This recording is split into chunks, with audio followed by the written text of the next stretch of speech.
PM Narendra Modi Facebook పోస్ట్ను తొలగించిన ఘటనపై social media దిగ్గజం మెటాతో కేంద్ర ప్రభుత్వం చర్చలు జరపనుంది. విధానపరమైన సాంకేతిక అంశాలపై చర్చించేందుకు వారంలోగా మెటా ప్రతినిధులు రానున్నారని కేంద్రం ఎలక్ట్రానిక్స్ ఐటీ శాఖ కార్యదర్శి ఎస్ కృష్ణన్ తెలిపారు. పరీక్షా పత్రాల లీకేజీపై కఠిన చర్యలు తీసుకుంటామని యువతను ఉద్దేశించిన ప్రధాని మోదీ జూలై 23న ఫేస్బుక్లో పెట్టిన పోస్ట్ను మెటా కొద్దిసేపు నిలిపివేసిన విషయం తెలిసిందే.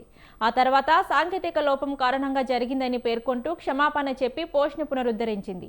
అయితే ఈ వివరణతో కేంద్ర ఎలక్ట్రానిక్స్ ఐటీ మంత్రిత్వ శాఖ సంతృప్తి చెందలేదు. ఈ నేపథ్యంలోనే మెటా పబ్లిక్ పాలసీ హెడ్కు సమన్లు జారీ చేసింది.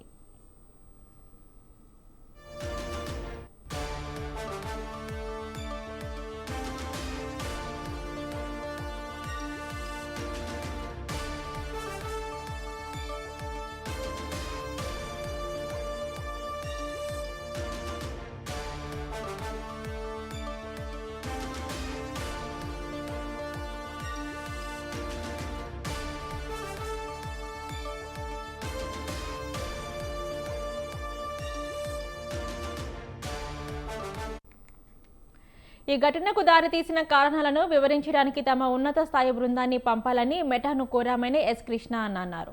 ఇక వారంలోగా వారు ఇచ్చిన వివరణ ఇస్తారు. ఈ విషయంలోని విధానపరమైన సాంకేతికపరమైన అంశాలను పూర్తిగా అర్థం చేసుకోవాలనుకుంటున్నాం.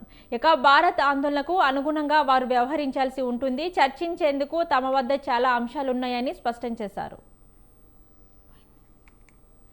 ఘటన తర్వాత ప్రధాని మోదీతో పాటు ఇతర ప్రముఖుల ఖాతాల విషయంలోనే కఠినమైన మెరుగైన భద్రతా ప్రమాణాలను అమలు చేసినట్లు మెటా కేంద్ర ప్రభుత్వానికి తెలియజేసినట్లు సమాచారం.